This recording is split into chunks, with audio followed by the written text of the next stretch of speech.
Hello प्यारे बच्चों, I hope all of you are awesome. आप सब बहुत अच्छे होंगे। तो जैसा कि आप ये देख रहे हैं चैप्टर नंबर 6, क्या नाम है हमारे चैप्टर नंबर 6 का, 8वीं क्लास का चैप्टर नंबर 6, हमारी आपराधिक न्याय व्यवस्था। न्याय व्यवस्था मीन्स न्याय व्यवस्था नहीं, न्याय प्रणाली। क्या होता है इसका मतलब है, जैसा कि हमारी ये लड़की यहाँ पे बैठी पड़ी है, वो भी इसी चैप्टर को समझ रही है। क्या मतलब है इसका?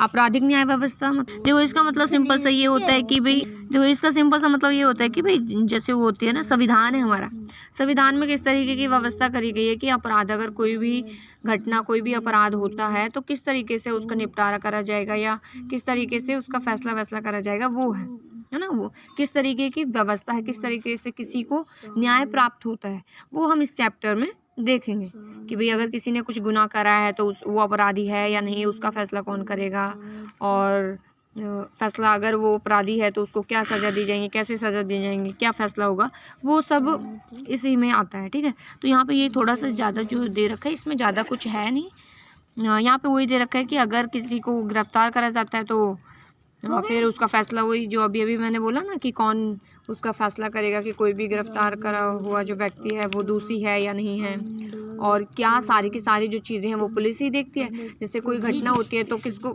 मतलब जैसे अगर कोई अपराध हुआ तो उसे, किसी व्यक्ति को, मतलब किसी ने चोरी कर ली तो उसे गिरफ्तार करके कौन ले जाता है? गिरफ्तार करके पुलिस को कंप्लेन करते हैं, पुलिस उसे वो करके ले जाती है। क्या करके ले जाती है? गिरफ्तार करके ले जाती है, और फिर उसके खिलाफ फिर जेल वेल में डाल देती है। तो फिर यहाँ पे यही कहने की कोशिश कर रहा है कि क्या सारा का सारा जो फैसला है, क्या पुलिस ही डिसाइड करती है कि कोई अपराधी है या नहीं है, या कुछ और भी है? तो यहाँ पर यही है कि भाई हाँ, सिर्फ पुलिस जो है, पुलिस नहीं करती डिसाइड कि कोई अपराधी है या नहीं है। किसी को भी अपराधी डिक्लेयर करना सिर्फ पुलिस नहीं करती है। बस पुलिस का सीधा सीधा काम है कि अगर कुछ घटना हुई है तो उसके खिलाफ, अगर कोई उसके खिलाफ कंप्लेंट करता है तो एफआईआर लिखना। एफआईआर देखो, एफआईआर यहाँ पे लिखा हुआ है। एफआईआर का जो फुल फॉर्म होती है वो होती है एफ फॉर फर्स्ट होती है, आई फॉर इन्वेस्टिगेशन, इन्वेस्टिगेशन मतलब जांच पड़ताल करना, और आर फॉर रिपोर्ट कोई भी पहली उसकी जांच पड़ताल की जो रिपोर्ट है वो लिखती है पुलिस, और फिर उसके बेसिस पर ही सारे केस को देखा जाता है, कोई भी जो घटना होती है। लेकिन उसका जो सारा फैसला है, न्याय प्रक्रिया, न्याय ले लो या किसी को दोषी ठहराना कि कोई दोषी है या नहीं है, उसका सारा फैसला कौन करती है? कोर्ट्स करती हैं। जो हमारी अदालतें होती हैं, अदालतों में जो वकील होते हैं वो करते हैं, और सबको अधिकार भी है। बस इस चैप्टर में यही है, और आगे का जो मैंने अभी बताया ना, सारी की सारी चीज़ें कि भाई देखो, कोई भी घटना हुई, उसके खिलाफ वो करा गया, पुलिस आई, उस व्यक्ति को जिसके खिलाफ कंप्लेन करी गई है उसे गिरफ्तार करके पुलिस थाने में ले जाती है, फिर उसे जेल में डाल के रखती है, और 24 घंटे के अंदर अंदर वो फिर कोर्ट्स में, कोई भी जो वकील होता है या कोई भी मैजिस्ट्रेट जो होता है उसके सामने प्रस्तुत करती है, और उस केस को दायर कर देते हैं कोर्ट्स में, और फिर कोर्ट के जरिए फिर वो केस चलता रहता है। ठीक है, फिर कोर्ट के जो वकील हैं, जो जज हैं, वो डिसाइड करते हैं, मतलब पूरा केस देखने के बाद कि कौन अपराधी है, कौन अपराधी नहीं। फिर उसके बाद अनाउंसमेंट कर देते हैं, जो भी अपना फैसला देते हैं जो जज होते हैं कि ये गुनहगार है या नहीं है। अगर गुनहगार पाया जाता है, तो फिर उसको कि भाई कितना बड़ा गुनाह है, और कॉन्स्टिट्यूशन है जो हमारा संविधान है, संविधान में उसके खिलाफ कितनी सज़ा मेंशन करी गई है कि भाई कितना बोला गया है कि इसको इतनी सज़ा देनी है या नहीं देनी है। फिर उसके अकॉर्डिंग उसे सज़ा दे दी जाती है। छोटी मोटी कोई चोरी कर रही है तो उसके मंथ के अकॉर्डिंग 1-2 महीने की सज़ा हो गई, जितने भी 3 महीने पेनल्टी दे देते हैं, और पेनल्टी लगा देते हैं कि भाई इतना पैसा तुम्हें जमा कर। तो इस तरीके से कोई भी जो फैसला होता है, कोई भी केस का जो फैसला वो करा जाता है। ठीक है, और अलग अलग गुनाह होते हैं, अलग अलग जो घटनाएं होती हैं, अलग अलग सजाएं निर्धारित करी गई हैं हमारे संविधान में कि भाई अगर कोई ऐसा गुनाह कर रहा है तो इसको ये सज़ा मिली जाएगी, मतलब इतने साल की सज़ा या इतने महीने की सज़ा, इतनी पैसे उन्हें देने पड़ेंगे। हाँ, अगर कुछ और गुनाह कर रहा है तो उससे इतनी सज़ा ऐसे। ठीक है, यहाँ पर जो आगे का अगर हम देखेंगे, आगे पूरा एक एग्जाम्पल लेके उस चीज़ को दोबारा से समझाया हुआ है। एक लेडी है, मतलब एक जो होते हैं नौकर होते हैं, एक घर है उसमें मैडम है, सर जी है, और एक उनके घर में काम करने वाली एक लेडी है। उस लेडी की कहानी लेकर वहाँ पे समझाया गया कि भाई मैडम का जो हार है वो चोरी हो जाता है। फिर मैडम को लगता है कि वो लेडी ने ले रखा है, फिर उस पर इल्ज़ाम लगा के फिर पुलिस को बुला के उसे गिरफ्तार करवा देते हैं। वो मना करती रहती है कि नहीं नहीं नहीं मैंने नहीं लिया, लेकिन फिर भी उसे पुलिस तक पहुंचा दिया जाता है। फिर बाद में उसका फैसला होता है। बस यही यहाँ पर देखा जाएगा। फिर मैं अभी थोड़ी फिर आगे की चीज़ बता दूँगी, ठीक है। तो ये जैसा कि आप देख रहे हैं ये सेकंड पेज है।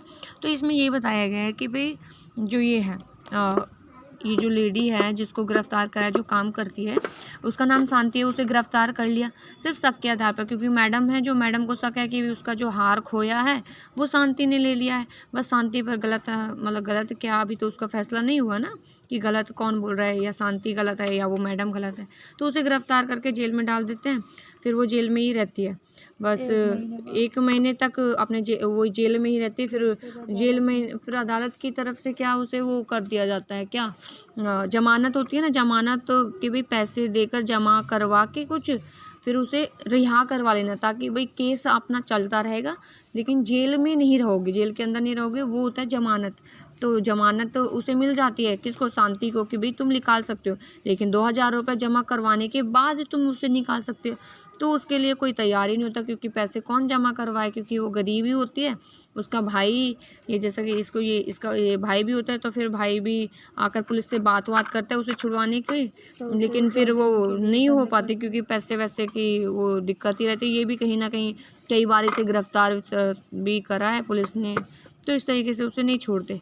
फिर बाद में क्या होता है, वही फिर 1 महीने बाद जब जमानत मतलब केस अब चल रहा होता है कोर्ट में, बार बार अब उस केस को चलना होता है, तो फिर इससे शांति से बोला जाता है कि भाई अब क्या तुम केस आराम से लड़ सकते हो। लेकिन फिर शांति बोलती है कि मैं तो गरीब हूँ, मेरे पास इतने पैसे भी नहीं कि मैं क्या करूँ कि एक अपना वो एक लॉयर जो होता है, वकील होता है, उसे मैं ख़रीद पाऊँ।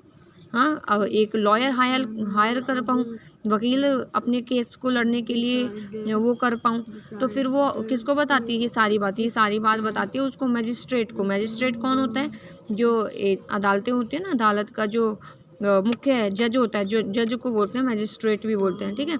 तो उसको बता रही होती है ये सारी चीज़ें, कोर्ट में बोलती है ये। तो उसको वो जज वो सुनता है सारी बातें। तो जज फिर क्या करता है, उसे एक सरकारी वकील प्रोवाइड करवाता है। और ये एक क्या है, ये हमारे संविधान में दिया हुआ है।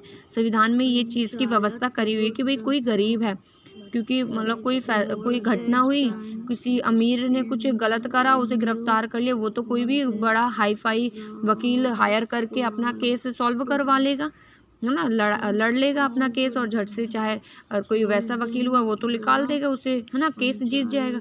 लेकिन जैसे कोई गरीब हो गया, उनके पास थोड़ी ना इतना पैसा वैसा होता है कई बार, और इतने ज़्यादा वो भी नहीं होते, तो फिर उनकी एक अलग से व्यवस्था करी गई है संविधान में कि भाई संविधान के द्वारा, संविधान में लिखा हुआ है कि ऐसे लोगों को जो अपना वकील नहीं हायर कर सकते, उन्हें सरकार की तरफ से वकील दिया जाए, सरकार की तरफ से वकील प्रोवाइड करवाया जाए। तो उसी के लिए इस शांति का केस लड़ने के लिए जो जज हैं, जज एक कमला नाम की लॉयर रहती है, लेडी लॉयर रहती है, उसको कहते हैं कि अब तुम्हें इसके लिए लड़ाई करनी है, इसकी तरफ से केस लड़ना है। तो यहाँ पे वही कहानी दे रखी है। और हाँ, और वो जो लॉयर प्रोवाइड करवाने वाली जो चीज़ है वो यहाँ पे इम्पॉर्टेंट है। वो देखो, संविधान के अनुच्छेद 22 के अनुसार प्रत्येक व्यक्ति को एक वकील के जरिए अपना बचाव करने का मौलिक अधिकार प्राप्त है। संविधान के अनुच्छेद 39A में ऐसे नागरिकों को वकील मुहैया कराने की जिम्मेवारी राज्य के ऊपर सौंपी गई है जो गरीबी या किसी और वजह से वकील नहीं रख सकते। ठीक है, दोनों आर्टिकल्स तुम्हें देखने, संविधान का अनुच्छेद 22 में तो ये लिखा हुआ है कि भाई everybody have the right to finalised his case, या जो भी अपना मतलब जो केस है अपने केस को लड़ने का, मतलब अपना बचाव करने का। अगर उसे गिरफ्तार कर लिया है तो अपना बचाव करने का, कि भाई अगर गलत केस में फंसा है तो खुद का बचाव करने का अधिकार उन्हें आर्टिकल किस में दिया गया, ये अनुच्छेद 22 में दिया गया है। और अगर 39 की बात करें तो 39 में ये लिखा है कि 39 में ये लिखा है कि भाई गरीबी के कारण या किसी और वजह से लोग अगर अपना वकील नहीं हायर कर सकते तो तो सरकार है, जो सरकार की तरफ से, राज्य की तरफ से उन लोगों को ये वकील प्रोवाइड करवाया जाएगा। ठीक है, तो यही बात यहाँ पर करी गई। अब अब आगे का कुछ होगा तो अभी बता दूंगी 2 मिनट में।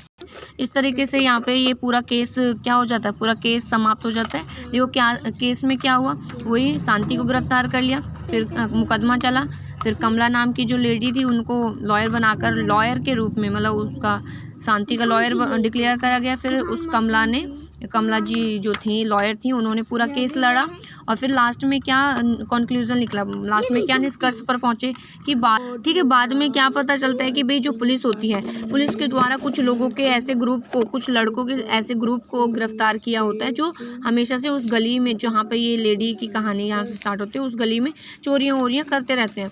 और उन्हीं में से क्या होते हैं, उस जो सिंधे हैं, मैडम सिंधे हैं, उसका ही एक लड़के के, उसके जो लड़के हैं, लड़के के ही फ्रेंड कुछ होते हैं, वो भी उस ग्रुप में पाए जाते हैं कि भाई ये भी चोरी वोरी की केसेस में इन्वॉल्व हैं।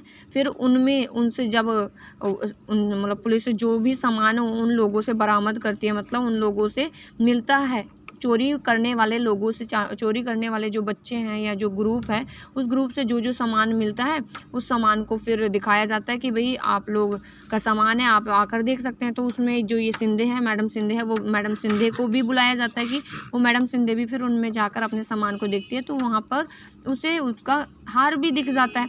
तो इस तरीके से फिर हार दिख जाता है और फिर ये खबर किसको पता चलती है, वो जो शांति है, शांति का भाई जो उसे, हाँ सुशील, जो उसे छुड़वाने उड़ाने आया था। फिर वो उस मैडम को, कमला मैडम को बताता है, वकीलन को। फिर वो वकीलन क्या करती है, पूरा केस को फिर जज के सामने प्रस्तुत करती है कि भाई इसने नहीं करा। फिर इस तरीके से जो जज है वो केस का फैसला देता है कि भाई जो शांति है वो निर्दोष है, उसने किसी तरीके का कोई चोरी नहीं करी है। तो इसे बरामद, मतलब इसे क्या करा जाता है, निर्दोष साबित करा जाता है और इसे रिहा करा जाता है। इस तरीके से पूरा केस वो संभल जाता है। फिर बाद में जो 10,000 वाली एक बात थी कि भाई, क्योंकि जब उसका संदूक खोला गया, तलाशी ली गई थी ना, हार जब हुआ तो उसमें 10,000 रुपये मिले थे। तो वो 10,000 रुपये का केस भी रहा कि भाई 10,000 रुपये मिले, क्योंकि वो सिंधे मैडम बोल रही थी कि भाई 10,000 रुपये मिले हैं, तो मेरा हार बेचकर उसने पैसे रखे होंगे, पैसे लिए होंगे। तो फिर उस 10,000 का भी केस शामिल होता है, वो भी, उसका भी फैसला होता है कि भाई हर महीने, क्योंकि 3 साल से वो काम कर रही है, तो हर महीने हज़ार रुपये उसने इकट्ठा कर करके इतना पैसा इकट्ठा करा है। तो इस तरीके से उसने वो 10,000 रुपये इकट्ठे करे थे। तो इस तरीके से ये पूरा केस हो जाता है। और फिर तो किसने पूरा फैसला, न्याय किसने, तो शांति को न्याय मिला ना, किसने, भले ही देर से मिला लेकिन न्याय मिला। किसके द्वारा प्रोवाइड करवाया गया उसे न्याय, कहीं ना कहीं पूरी तरीके से अदालत के द्वारा ही उसे न्याय दिलाया गया। और वो भी किसके द्वारा, उसका संविधान है, संविधान के अनुसार ही, क्योंकि संविधान के अनुसार ही वो दे रखा है ना, अनुच्छेद 22 में और अनुच्छेद 39 में। तो किसका अधिकार, वकील प्रोवाइड करने का अधिकार। वकील जब मिला तो वकील ने सारा केस इसका लड़ा। तो इस तरीके से ये केस पूरा न्याय व्यवस्था समझाई गई है कि भारत में आपराधिक न्याय व्यवस्था की जो, मतलब किस तरीके की न्याय व्यवस्था है, कैसे न्याय प्रोवाइड करवाया जाता है। तो ये सब चीज़ें हैं, ठीक है। अभी ये आगे का, अपराध की जांच करने में पुलिस की क्या भूमिका होती है, मतलब कोई भी अगर केस होता है तो अपराध किस तरीके से जांच पड़ताल करती है, जो पुलिस है वो जांच पड़ताल कैसे करती है, तो वही यहाँ पर थोड़ा बहुत होगा।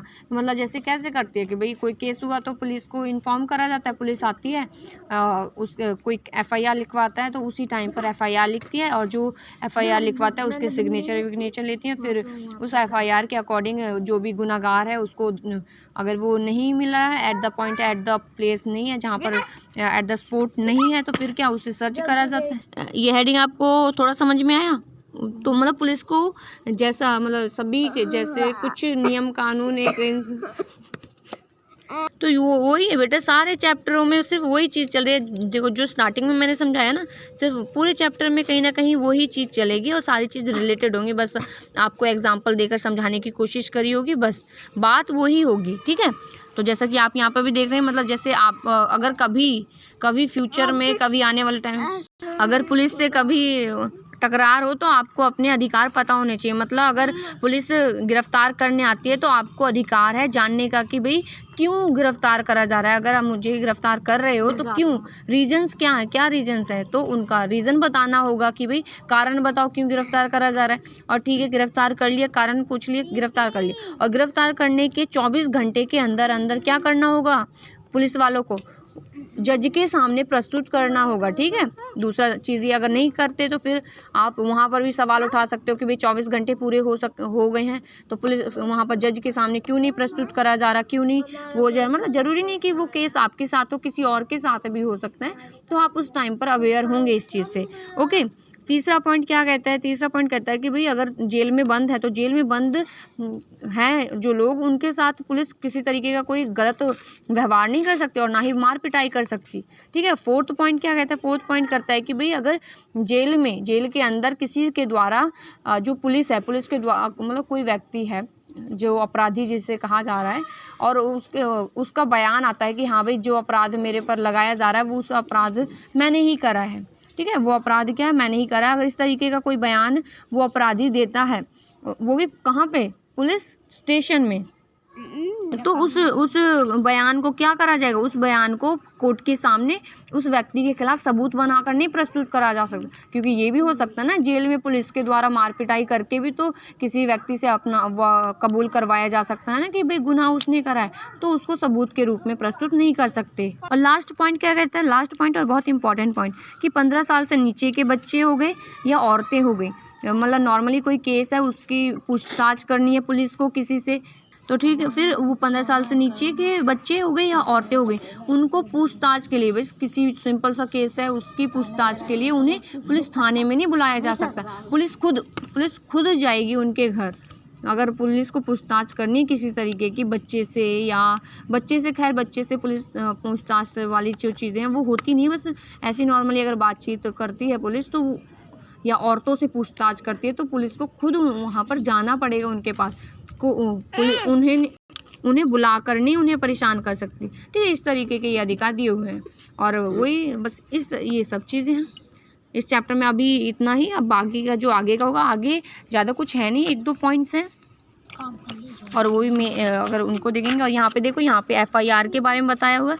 FIR के बारे में मैंने बताया था, FIR F4 first, I for investigation, R for report. First investigation report होती है और ये सबसे पहले लिखी जाती है, इसी के बेसिस पर पूरा केस आगे बढ़ता है और बस यही होता है, बस इसके बेसिस पर वो सरकार लिखती है। ये सब दिए हुए हैं और बाकी आप यहाँ पर लिख सकते हैं और जो ये होती है वो लिखित होती है, ठीक है, आप पढ़ लेंगे। अब आगे से यहाँ से स्टार्ट कर देंगे, बस 5-10 मिनट में ये भी कवर हो जाएगा, ठीक है। तो सरकारी वकील की क्या भूमिका होती है? सरकारी वकील, अभी देखो आगे ये भी, अगर आप ऐसे ही इसको देखें तो ऐसे ही आपको पता चलेगा कि भाई सरकारी वकील है जो, हाँ, सरकारी वकील मतलब जो ये कमला, अभी शांति जी के केस में था ना, मिस कमला को अपॉइंट करा गया था उसका वकील, तो वो क्या थी? वो सरकारी वकील थी। चलो ठीक है, ये नेक्स्ट वीडियो में अच्छे से थोड़ा शांति वाली माहौल में, आपको थोड़ा बहुत अच्छा लगा हो तो आप इसको सब्सक्राइब